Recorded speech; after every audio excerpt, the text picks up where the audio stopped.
Našiel som čašníčku, tak sa ma spýtala: napíš mi pesničku, by som si spievala. Tak som jej napísal, len tak zo zvyku. Aj tak je to geniálne, ale len keď chceš, aby sa všetky decká na konzerve učili podľa teba, správ to. Ľudská, počuješ ma? Podľa mňa zaspievaj to 2-krát, 3-krát a ideme na chatu. Volá sa to Ženušky a je to o tom, ako Ľudská dokonale dokáže zahrať čokoľvek. Si každá dielom fantázie. Napíš mi písničku, ja za tú laskavosť obrousím sedmičku.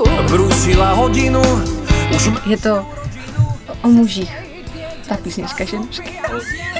Dobre, vidíme sa v telke. Čaute. Ženušky, dievčatá, ostaňte nad vecou, navždy budete múzami umelcov. Bez vás sa ťažko žije, si každá dielom fantázie. Hele, ale já bych nechala ty 2 refrény, víš co? Protože ty to tam tolikrát zpíváš sám. Sľubujem ti bohužiaľ na kameru. Žije.